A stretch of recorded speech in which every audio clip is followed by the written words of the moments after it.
cars, whatever it was. Oh, no, I'm not going to let you through. It's lame, really.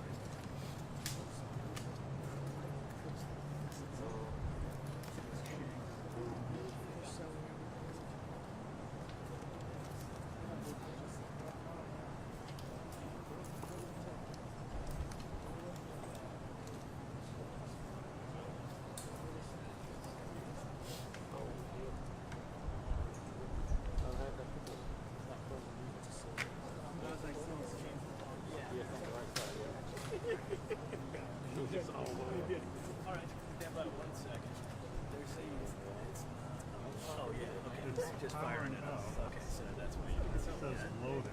Yep. It usually takes a couple minutes. Okay. Yep, and it goes off on. Yep.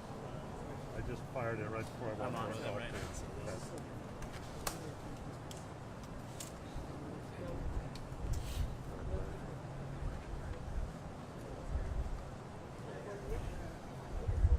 Yeah, you should see it.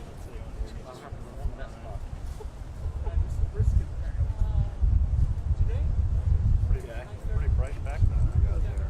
So, Yep. all right, they got it. They're into it right now. I think I was, I don't know.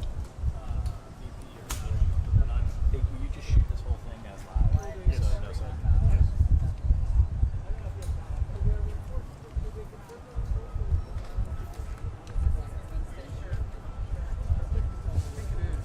Is your camera plugged in? Yeah, he's got a C that's going into it. So That's in? he's got an SDI. Should be there. Under local? Or under 30? It still says loading. Okay, so hold on a second.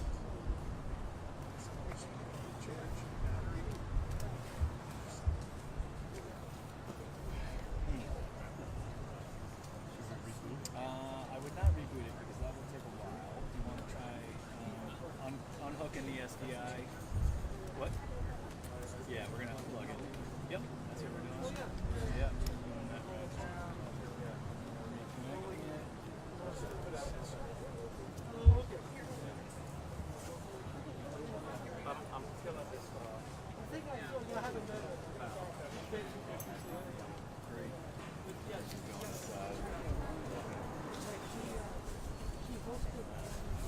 Good. Well, I thought that was. Hey, can you give a quick mic pick there, real quick? Test 1 2 3. Check 1 2 3. Thank you. San Jose, California. Appreciate it. San Jose, California. That still says loading. Checking on the ham. Oh, we're trying to do a press conference, so it's probably going to be about 45 minutes. Do you want us to power cycle it? There you go, we're in the app. Nice. Try restart it one more time. If you don't mind. Okay. All right, we're going to restart it right now. Living room, dining room, kitchen, Loach's room. That cabinet right there. the entire house. Yeah, is it is. room. It says that'll be Phil's He's office. just rebooting it. That You got deck. a deck on it too? Oh, that has to go. Really? Oh, there's a long story. So this would have been marked on my birthday. Our realtor forgot to put an offer in. Well, Forgot to put it on. like he screwed up the offer dates, and deck got red tagged on the basic. Can I put you on? Can I put you on hold for 1 second? Okay. Deck Can I is put you on coming hold down. for 1 second, dude? It came off the market last Okay. week, and we were like, we're still in this house. Actually, Check out this. Right. To the same realtor. Well, yeah, we hadn't fired yet, and that deck got red tagged with it. Owner's already contracted in place. He's desperate, so he's paying for all fixes, was and everything. Upstairs bathroom. That'll be the master How bedroom. many square feet is that? 15 feet. That's a good little size. Yeah. Hey, Augie, it's up. Downstairs Yeah. bathroom slash the Oh, grandma now- suite. So it's Yeah, attached it to sometimes a does that. little bedroom downstairs. We'll probably do our live talk here. Kitchen that was garage. Family room, and then the backyard. There's no loft. It's just all done. Nice. So you don't have to work on a weekend. Just have some guy come in and oil it on occasion. Try practice that. That's tricky. You got to do that. Yeah. There it goes. We're at a 30th All right, interview. you should see picture now, which Should have ambient too. than we got last time. So Well, it's good you're in. That was it does still say offline, but I'm They seeing are. a picture in. Wow, there's nothing there.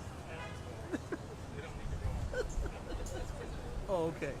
So, right. So she's going to intro something maybe, and then they're going to take that shot, however they do.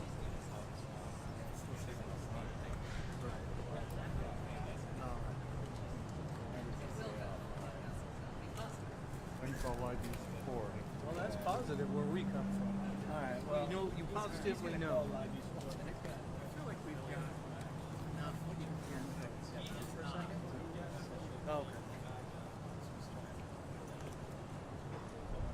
Just pop up there. Yeah, it did. Okay, does it say ready? Yep. Okay. It says ready now. It's got a picture, so it should be getting it. Okay. Go. Yep. You seen it? He's starting it. We're not seeing it yet. Oh. So let me know when you start. Remote control.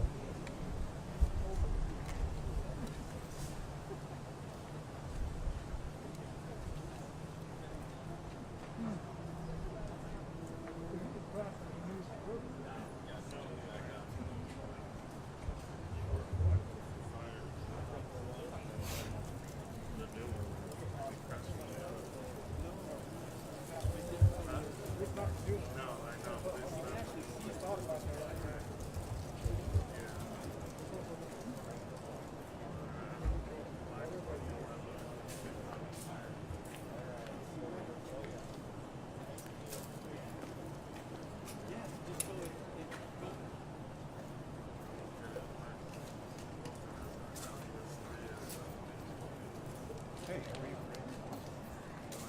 President. But you can see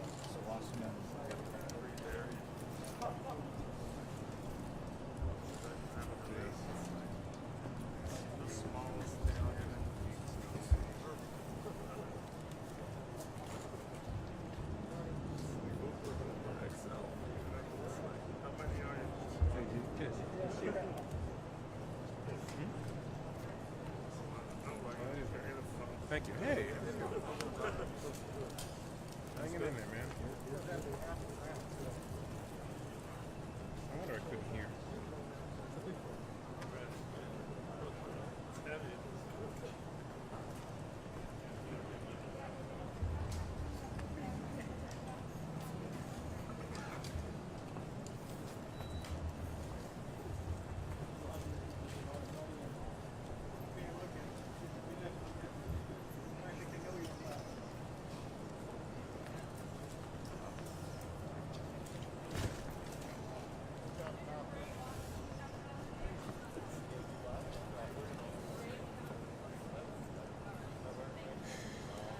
I said this to Jackie, but this is 20 years.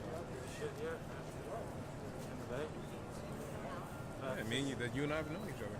Yeah. Crazy, isn't it? And I'm still 38 and a half. I wish I was. Nah. I wish I was. Make some different changes. That's for Yeah, them. well, too late for that. Oh, that's all good. No regrets. No regrets. This different. All good.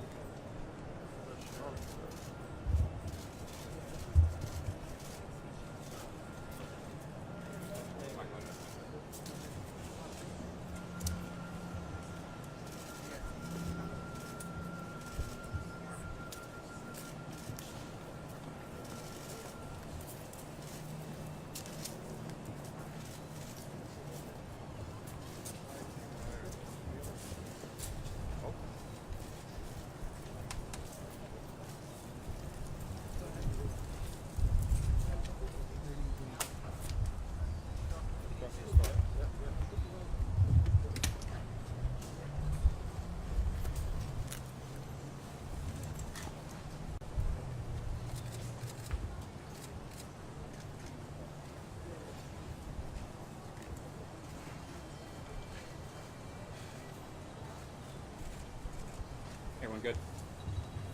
Good afternoon. My name is Deputy Russell Davis, Santa Clara County Sheriff's Office Public Information Officer. Before we start, I'd like to put out my thoughts and prayers to the victims and their families of what happened today.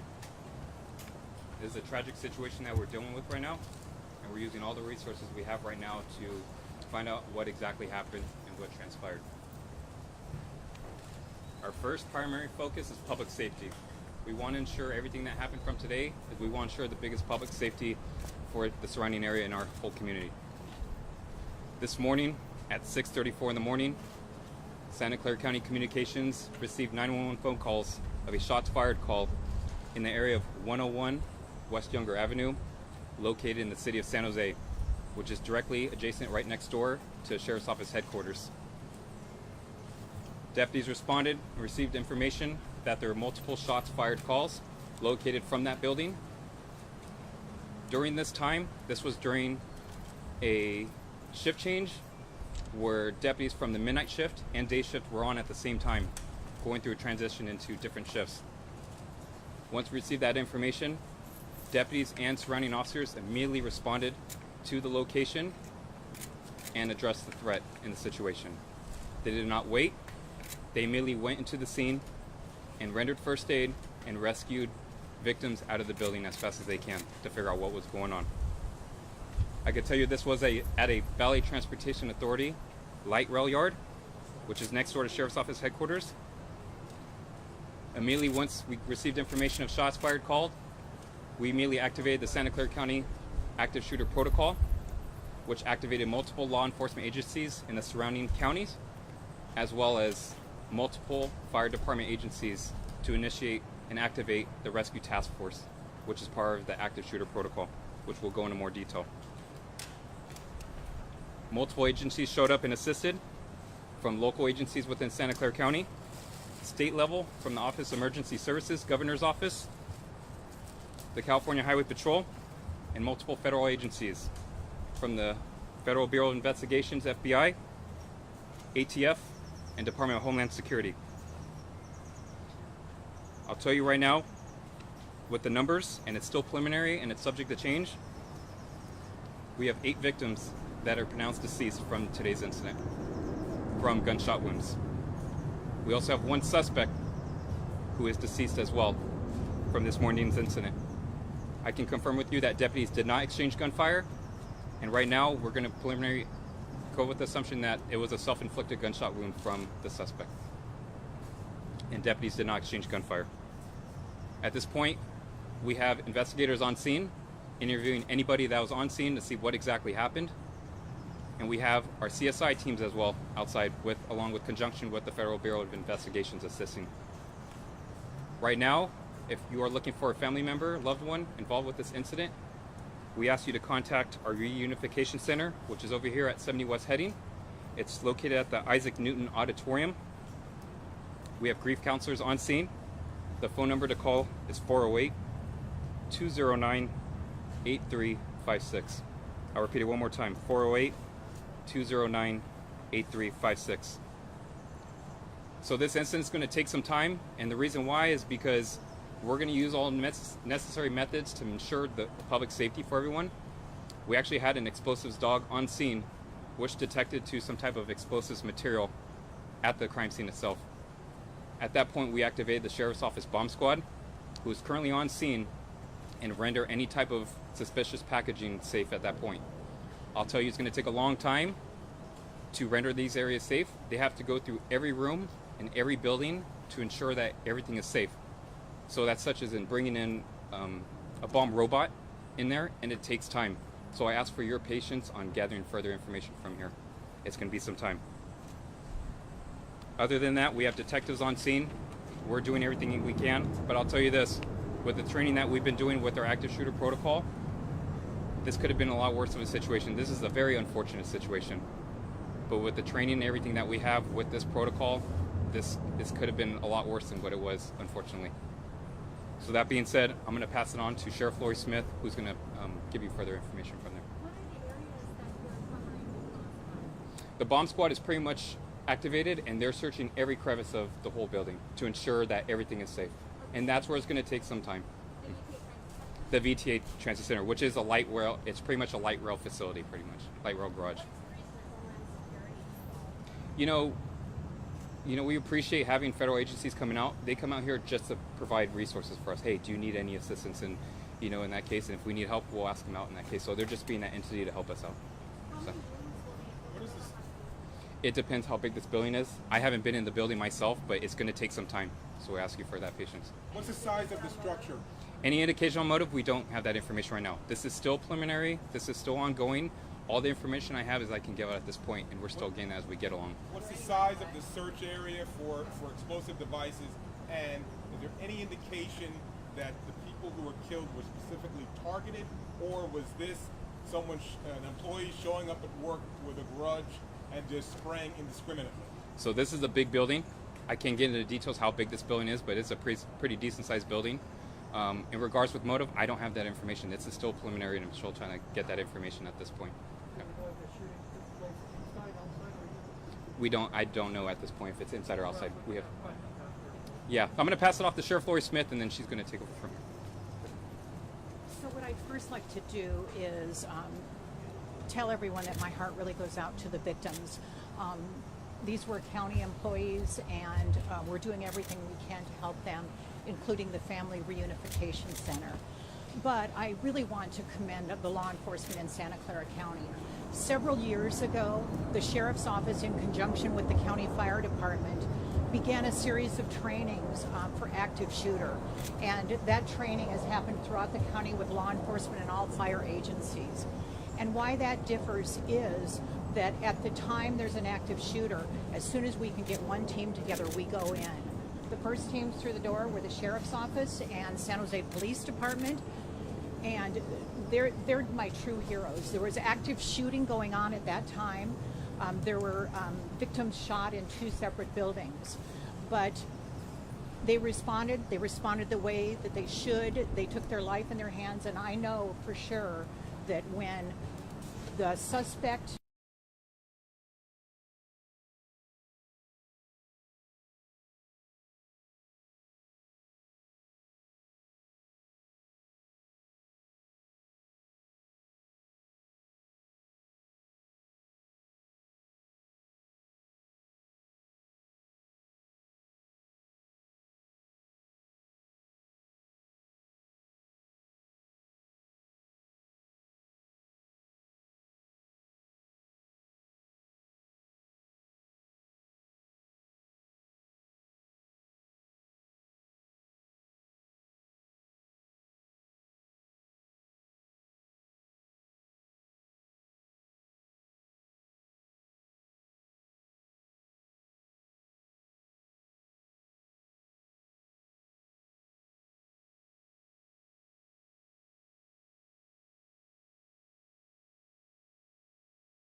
lives.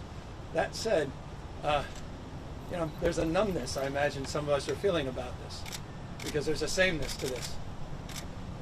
Anywhere USA, it feels like this happens over and over and over again. Rinse and repeat, rinse and repeat. It wasn't that long ago I was standing out here talking about the tragic loss of children, one in mother's arms, the Gilroy Festival, just here in this community, down in Southern California, and San Bernardino. I remember a few years prior in Santa Barbara. Pick a state. And here we are in the United States of America. We're experiencing something just it's not experienced anywhere else in the world. There's a sameness to this. And that numbness, I think, is something we're all feeling. All of us gathered here today, looking at this scene, listening to governors, mayors, chiefs, speaking similar tone and terms, expression of condolences, all the right emotions and perhaps the right words, but it begs the damn question, what the hell's going on in the United States of America? What the hell's wrong with us? And when are we going to come to grips with this? When are we going to put down our arms, literally and figuratively, our politics, stale rhetoric, finger pointing, all a hand-wringing consternation that produces nothing except more fury and frustration, more scenes like this repeated over and over and over again. I say that not as a governor, I just say that as a father of four. I say that as a member of this community, cares deeply about it. So we'll have time to work through all of that. But one thing I just wanted to briefly speak to is the pain in those victims.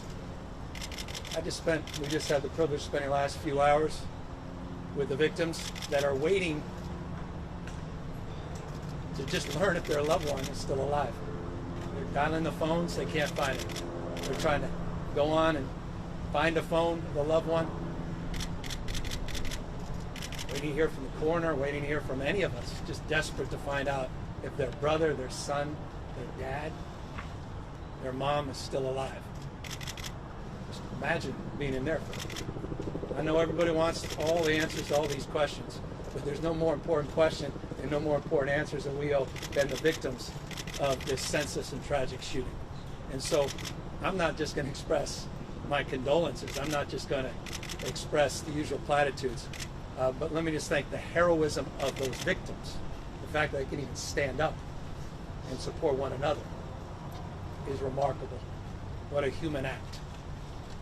And so I just want to, we just want folks to know we're going to be there for the victims. I want folks to know, I'm here for you, Mr. Mayor, and the county, this state. And I know we have elected officials of all political stripes who want to be here for this nation. But it's time to deal with the endemic before this pandemic of gun violence, the pre-existing condition that somehow sort of pushed aside last year, but now has raised its ugly head again this year. And wake up to this reality and take a little damn responsibility, all of us, to do a little bit more and a little bit better this time and move beyond the platitudes and the usual rhetoric that tends to mark not just these moments, but the aftermath of these moments as all of you go away and this fades out of view, and then we rinse and repeat someplace else in this country. So again, to the victims, to those that lost their lives and the families lost their loved ones, yes, our hearts go out, but we are resolved to not make this meaningless, but to bring meaning at this tragic moment in our state and our nation's history. Again, thank you to all the men and women behind me and their courageousness and the incredible bravery that was demonstrable of the men and women in our San Jose Police Department and Sheriff's Office. Governor, what do you say to the people who say California has some of the toughest gun laws in the country? So next we're going to introduce Valley Transportation Authority Chair President Glenn Hendricks.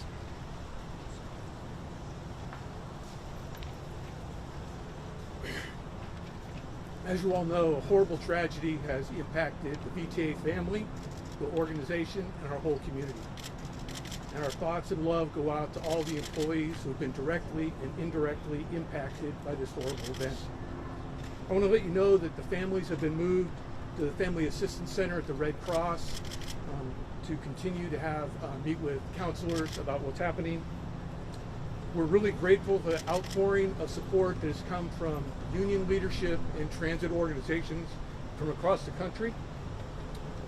The VTA has suspended its light rail service and will probably be suspended for several days as we work through being able to get back into the yard. We'll be setting up bus bridges to go ahead and help get our customers around. We're asking that our customers be patient with us as we work through this event and try and recover our service. And I also want to thank all the law enforcement that's been involved in their quick reaction and the way that they've been dealing with everyone who's involved by this. And once again, I want to say how terribly sorry I am and want to thank everybody in the VTA family who's been so affected. Next we're going to introduce the President of the County Board of Supervisors for Santa Clara County, Mike Wasserman, and County Supervisor Cindy Chavez.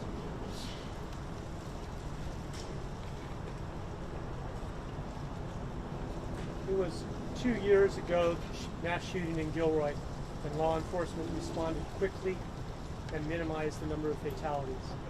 Last year we had COVID. Still have COVID, but last year was the big year, and the people and the county responded so as to have the lowest positivity rate in the state.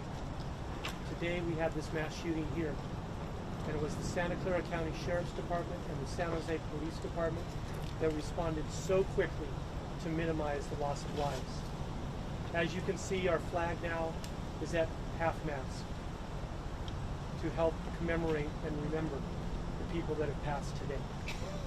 It is an extremely sad day in the history of Santa Clara County, but I'm also very proud of the response by law enforcement and then the VTA family taking care of the loved ones, the survivors of those that passed, and the district attorney's office that has stepped forth with the services they provided 2 years ago to the people in Gilroy and continue to provide every day and will provide to the survivors, loved ones, and family of those that passed.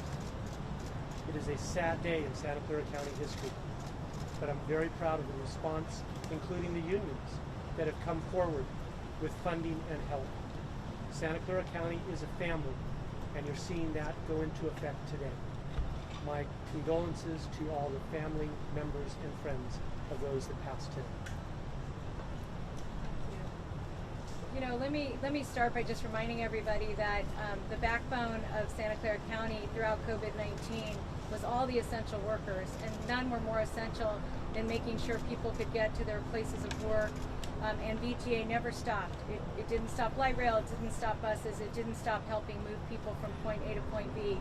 These heroes that we all learned how to call essential workers heroes, we're now calling on them to be heroes again. There's a fund that's been set up for these families, and by going to workingpartnerships.org, anybody who wants to make a contribution to the families that have been impacted, the VTA families that have been impacted, can do that directly by going to workingpartnerships.usa.org. I just want to close with this point. While my heart breaks, I can't stop thinking about what we could all be doing differently to stop this in our community, so this doesn't become something that just happens here, but something that should never happen. And thank all of you for being here.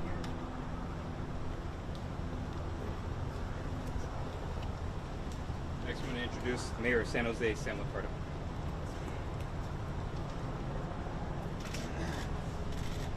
It's been said before, but it's worth saying again. Our hearts are broken for the family members who have lost their loved ones, for our VTA family members who have lost their friends and colleagues. I'm joined here by Councilmember Rolf Brawls, South Boston, dear friend, Councilmember Matt Mahan. These are members of our community. These are members of our families. And right now, this moment is for mourning and for supporting those families and friends and loved ones. And we're going to do everything we can here at the city with all of our partners, and I'm so grateful for how everyone has stepped up. The Valley Transportation Authority and the county, and to have the governor come down here. Literally came down here and said, I don't need to speak to anybody on any stage or anything, I just want to be here for the families. For hours he spent with the rest of us simply to be here with us. Everyone has stepped up in such a tremendous way, showing the heart of our community and how we care in times of tragedy. Tomorrow, we're going to have a vigil at 6 p.m. at San Jose City Hall. We know that our entire community will need this moment and many others to mourn together. And so we want to bring people together to be able to at least share a common humanity, particularly given all that we've been through over the last year and a half. This is a time when we need to be together. I want to thank Working Partnerships USA and South Bay Labor Council for setting up a fund, and we encourage anyone who wants to give to help support families in this difficult time to please give generously to that fund. These are, as Supervisor Chavez said so well, these are the women and men who support our community through this pandemic. They showed up at work every day as essential workers, despite risk to their own health. And they did it because they understood their mission, their commitment to public service.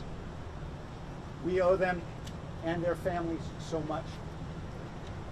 And I am so grateful for the San Jose Police Department and the Sheriff's Office that responded so quickly. undoubtedly saving lives as a result. We will continue to show our resolve as a community to come together. And as the governor indicated, we've got a lot of work to do to start to work on solutions. That work is still ahead of us. For now, we focus on everything we can do to support these families and their loved ones. Thank you.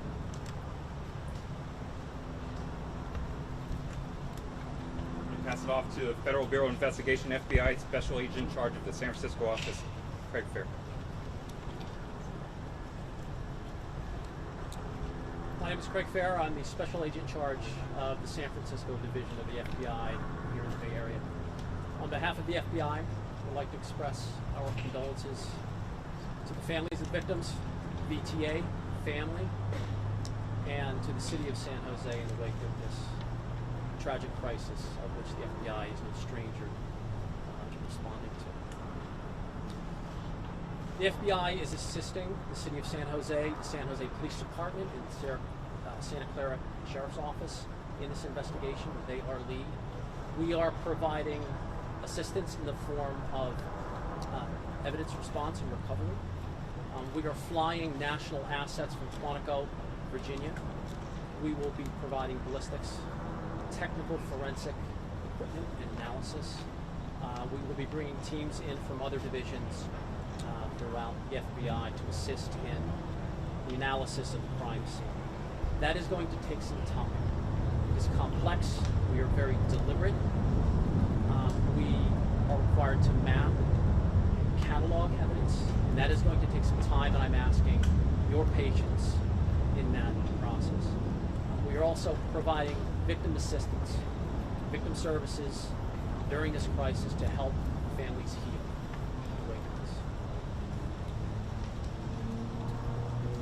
We will be here as long as needed and continue to provide that assistance.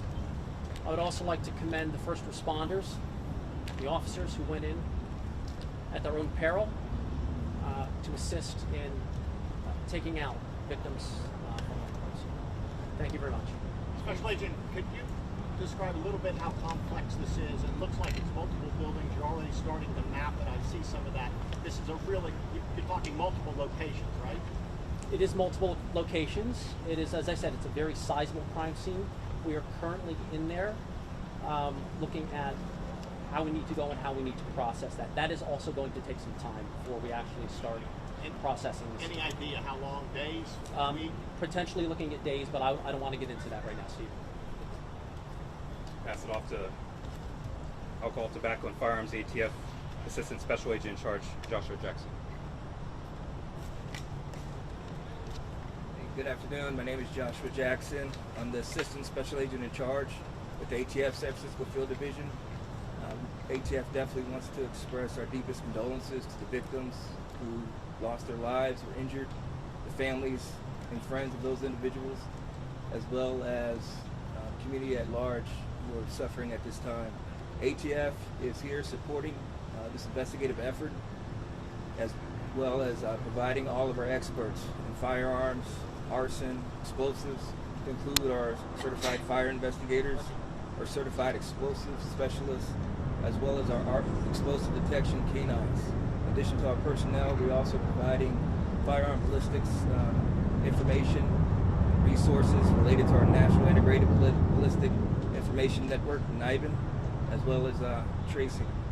ATF is committed to reducing violent crime throughout all the communities that we serve throughout the United States, and we're committed to see this one through, supporting our investigative partners here in this investigative team. Thank you. Joshua, can you talk about the different dogs? We've seen like all kinds. They have different specialties. Can you talk about that? I can comment on the ATF explosive detection canines that we have. Currently we have 5 ATF explosive detection canines that have been deployed to support investigative efforts, and those canines are being deployed on the scene right now. Talk about the importance of NIBIN in this case. NIBIN's important as far as it provides ATF and our investigative resources the ability to be able to trace firearms and ballistics evidence, to link it to other firearm crimes or other crimes that might be involved.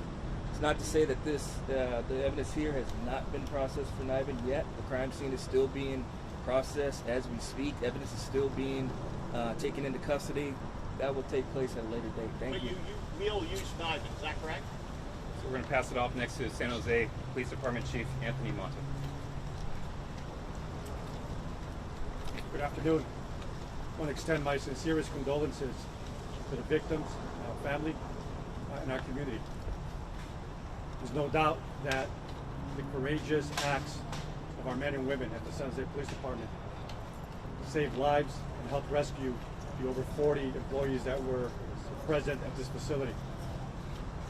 Again, I'm extremely proud at the partnership that we have with our Sheriff's Department, the Fire Department, our federal partners, again, to limit the loss and the tragedy that has occurred today. We are here to support our community, our families, and our law enforcement partners as we help them with their investigation. Thank you for your continued support of the San Jose Police Department and of all law enforcement here in the county.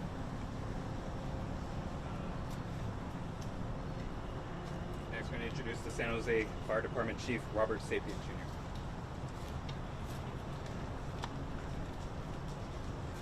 Good afternoon. My name is Robert Sapien, San Jose Fire Department Fire Chief. This morning at about 6:30 a.m., 3 significant incidents unfolded that required us to mobilize all of our on-duty available resources. Unfortunately, the second of those events was the younger incident where our personnel were dispatched to an emergency medical services call, and ultimately we learned it was this active shooter event. Our personnel very quickly employed their training and equipment, which allows them to tactically integrate with law enforcement officers. In today's event, there is some relief in reporting to you that the operations could not have gone more efficiently or effectively. The training that our firefighters receive in cooperation with our law enforcement partners allows them to treat trauma victims as quickly as possible to give them their best chance at survival. At today's event, as I said, operations ran as trained. And so we are very thankful that we were able to be here to provide assistance. We are very sad for the losses in our community, and we continue to be present to support our community. Thank you. Can you describe the 3 events? The fire, there was a shooting, and what else, sir? So I'm going to introduce next is Gene Cohen from the South Bay Labor Council.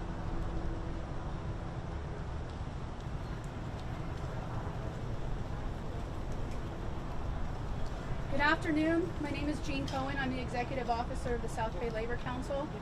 We are here with all the working men and women in Santa Clara County to stand with our ATU brothers and sisters. Today is about supporting victims. It's about sending love and support to everyone who came to work this morning intending on serving the public and ended up not going home. It's unacceptable, and what we're asking for right now is for there to be respect and love that's dedicated and shown to all of these workers. They need money, they need support, and we need to make sure that their families are also being respected in terms of giving them their space to mourn.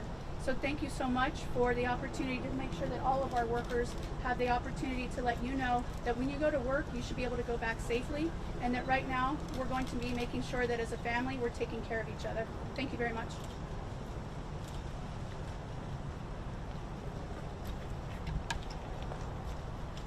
Okay, I just would like to close by saying this is an active Sheriff's Office investigation, and we will continue to provide you updates. But again, the deputy sheriffs from the Sheriff's Office, the officers from San Jose Police Department ran into the building while shots were being fired, and I know that it saved many lives. Thanks to the fire department also being part of our active shooter protocol and our rescue team. So we had some heroics that I think resulted in a diminished loss of life. You know, we're real proud of the people who have who serve in this county and that responded to this incident. And we will take some questions, and you can direct the questions at any of the speakers if you would like. Would you explain any more details as to how, even in general terms, where the fatalities were located? Were they all located inside the building on a particular level? Can you explain what that building was used for? So in regards with fatalities and locations, like I was saying earlier, it's still preliminary at this point. So one, we have to get the Sheriff's Office bomb squad in there to clear the area for investigators to go in and conduct their investigation. So this is going to be a very timely and methodical situation. So it's going to take a lot of time. So I don't have that information. Quick follow-up though, all the bodies were found inside a facility in a building or outdoor? It's within that facility area. I don't have those answers at this point. It's still preliminary.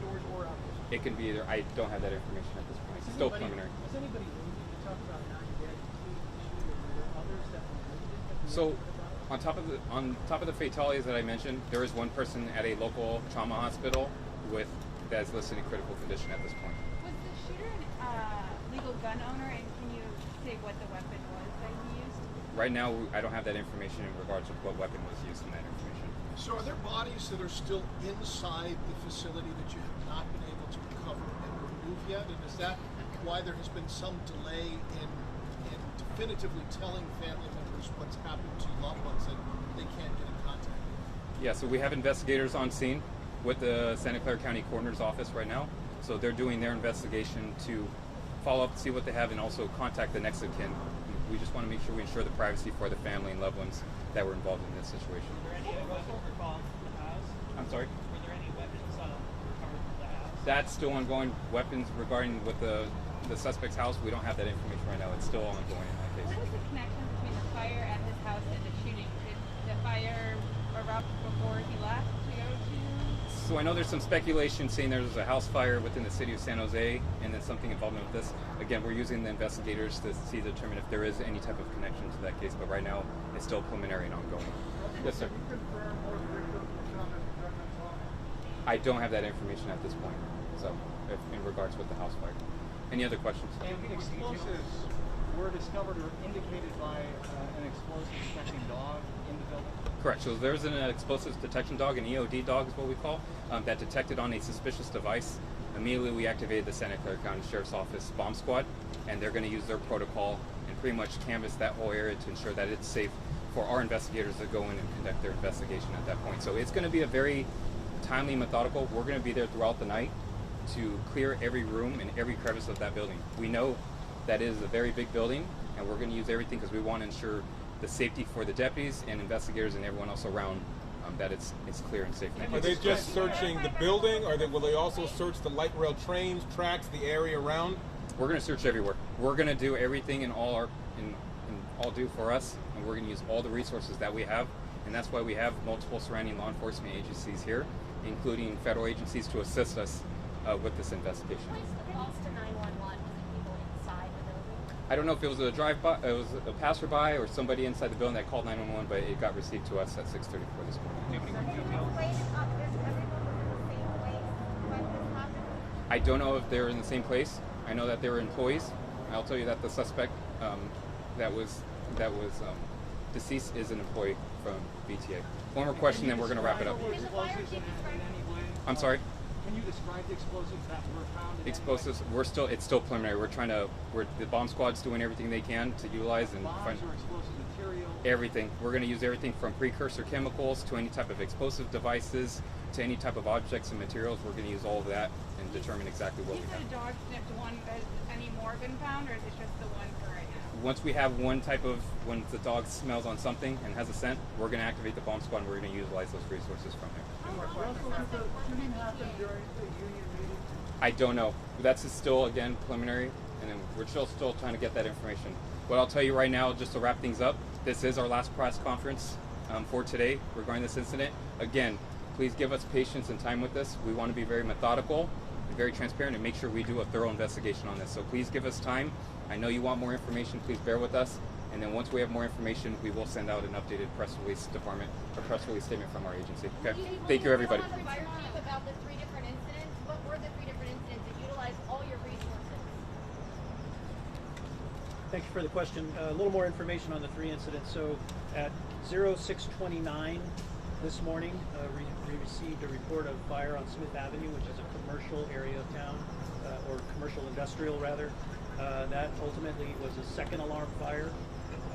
The second incident, as I said, was this incident here on Younger, and the latter was in a residential area in town on Angmar Court. That's A-N-G-M-A-R Court, and that ultimately was a second alarm fire. And what time did that third call come in? The third call was at 06:36 hours.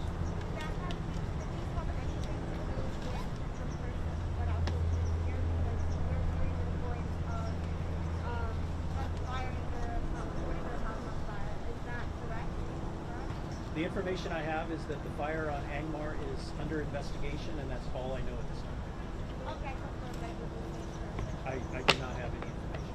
Any special precautions that your firefighters had to take as they were running your day?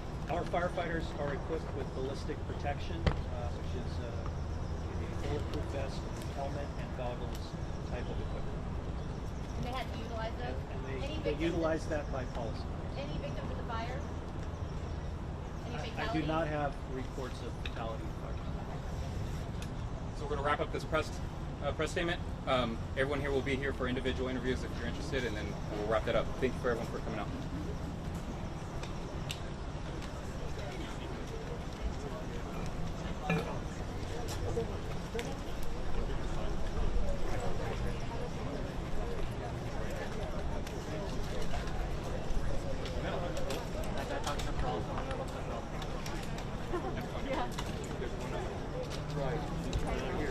No, I'm going to try to catch my